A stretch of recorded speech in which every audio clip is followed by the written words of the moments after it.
Assalamualaikum warahmatullahi wabarakatuh. My name is Reza Auliazmi. I'm from PBI U2C. I will explanation about what is kelompok. Modul 1 halaman 115 oleh Dr. Insinyur Amiruddin Soleh mengatakan, kelompok adalah sekumpulan orang yang mempunyai tujuan bersama yang berinteraksi satu dengan yang lain untuk mencapai tujuan bersama, mengenal satu dengan yang lain, dan memandang mereka sebagai bagian dari kelompok. Mulyana 2007. Secara rinci, definisi di atas dapat diuraikan sebagai berikut. Yang pertama, komunikasi tatap muka sebagai konsekuensi kelompok kecil, maka komunikasi verbal dan nonverbal sebagai bagian emosional untuk saling memahami. Yang kedua, pertemuan dengan sebuah tujuan yang dikehendaki atau ditetapkan karena adanya tujuan kolektif yang terus dijaga sampai terwujud. Yang ketiga, perasaan memiliki atau bagian dari kelompok tersebut berimplikasi pada munculnya kepemilikan identitas pada kelompok. Yang keempat, saling mempengaruhi atau saling terkait pada tanggung jawab masing-masing anggota sehingga anggota merasa bertanggung jawab atas perencanaan yang disepakati untuk mencapai tujuan.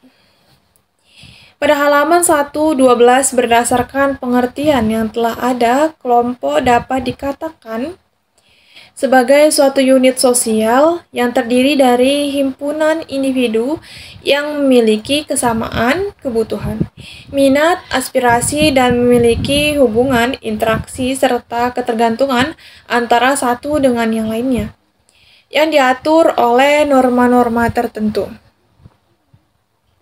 Seseorang dapat dikatakan kelompok ketika mempunyai status dan memiliki rasa ketergantungan satu dengan yang lain.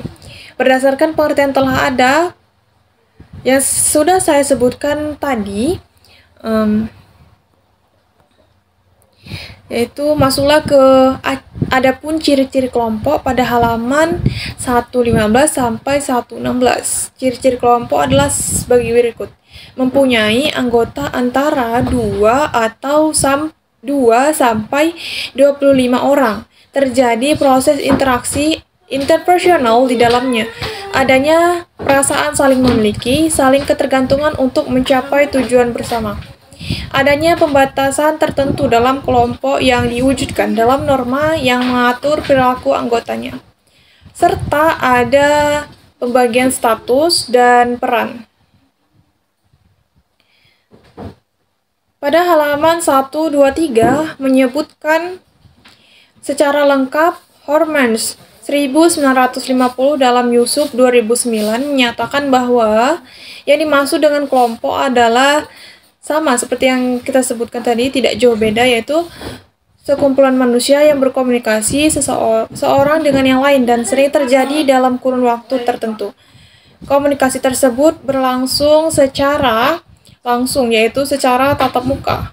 Bonner dalam Yusuf 2009 menambahkan bahwa kelompok adalah sejumlah orang yang berinteraksi satu dengan yang lain, dan pola proses interaksi ini membedakan bentuk kelompok yang satu dengan yang lain.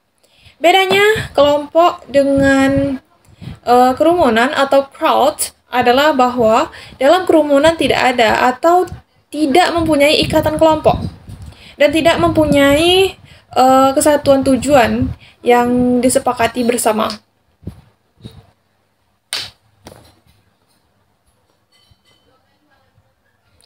Pada halaman 132 sampai 133, kelompok formal adalah kelompok yang mempunyai tujuan yang jelas, mempunyai peraturan-peraturan yang tegas.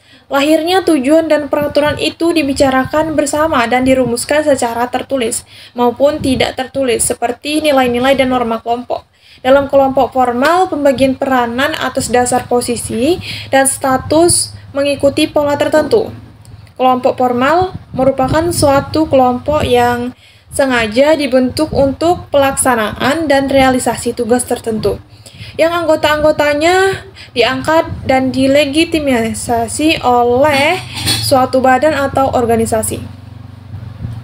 Sejumlah orang yang ditetapkan dalam kelompok ini diberi tanggung jawab untuk menyelesaikan suatu tugas secara efisien dan efektif. Kelompok informal merupakan suatu kelompok yang tumbuh dari proses interaksi, daya tarik, dan kebutuhan seseorang.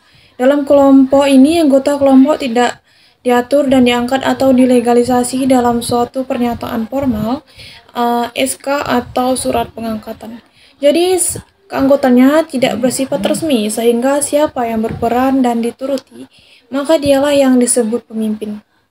Tujuan bersama jarang dibicarakan, bahkan tujuan kelompok juga tidak begitu jelas, apalagi dirumuskan secara tertulis. Peraturan-peraturan atau norma tidak begitu jelas, tetapi biasanya anggota telah mengetahui tugasnya masing-masing. Biasanya kelompok informal terbentuk karena ada hubungan yang berulang kali yang mengakibatkan persamaan kepentingan dan kegembiraan pengalaman bersama. Contoh kelompok informal di antaranya adalah kelompok minat yang sama, kelompok sepermainan anak-anak, kelompok persaudaraan, kelompok tetangga atau RT, kelompok pengajian, kelompok arisan, kelompok pencinta sepeda ontel, kelompok pedagang jamu, dan sebagainya. Model kepemimpinan kontingensi halaman 104 menurut pandangan teori kontingensi menjelaskan bahwa pemimpin bisa efektif bila mana ada kesesuaian antara gaya pemimpin dengan situasi tertentu. Robbins dan Judge 2015. Teori kontingensi beranggapan bahwa kepemimpinan itu adalah sebuah proses. Ketika ingin menjalankan sebuah pengaruhnya sangat berkaitan dengan keadaan dimensi tugas yang dikerjakan oleh suatu kelompok atau group task situation. Maybe that's all. Thank you very much. Wassalamualaikum warahmatullahi wabarakatuh.